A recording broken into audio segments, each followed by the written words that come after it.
Right. The president said yesterday that paid insurrectionists were behind or involved in the protests in Los Angeles.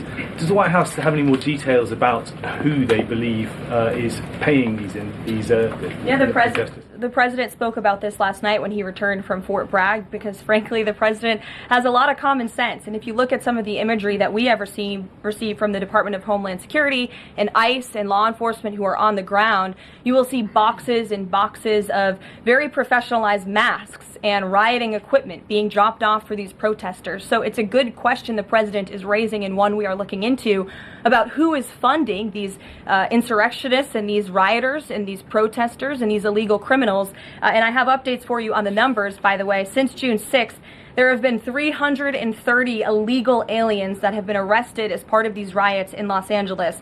113 of those illegal aliens had prior criminal convictions. And overall, and this includes arrests of American citizens, there's been 157 people arrested for assault and obstruction-related charges, including the attempted murder of a police officer with a Molotov cocktail. So who is funding these illegal aliens who are coming in with this very professional riot gear? It's a question everyone in this room who cares about truth should be asking, and we encourage your help in trying to get to the bottom of that. These protests are fed by dark sources with a desire for our destruction. One of the main players in organizing and funding the Los Angeles protests is a group called CHIRLA, C-H-I-R-L-A, acronym, Coalition for Humane Immigration Rights. They have received millions in government grants and state grants, but now reports are showing that there may be a foreign link, specifically from China, funding and organizing these protests. The pro-Chinese far-left Party for Socialism and Liberation, they're known as the PSL.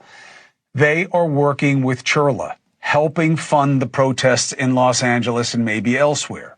Remember, all the parties in China are controlled by the CCP. So this is China. And the party is pushing to destroy capitalism and the West. This is its agenda. This is what China wants. They even have a term for the effort. It's called the smokeless war, where they have this theory of how they'll destroy the West without actually taking to the battlefield. That's what they did during the anti-Israel campus protests. The PSL worked hand in glove with anti-Zionist student groups and helped organize and fund the Columbia campus encampments. Now it gets scarier. Where does the PSL get its money? Enter Shanghai-based socialist billionaire Neville Singham. 2017, he sold his tech company for about $1 billion. Reports show the same year he started funding far-left groups like the PSL to the tune of millions. Singham is not America's friend. He has deep business ties to the CCP, but also has strong ideological ties to communism, period. People who worked for him says he's an admirer of Mao, Che Guevara, Hugo Chavez, not friends of American culture. According to the New York Times, Singham has funded and developed a deep global empire of pro-China nonprofits in the media and grassroots political space, steering millions into these groups over the years, including the PSL. And guess who was associated with the PSL and other Singham-funded groups?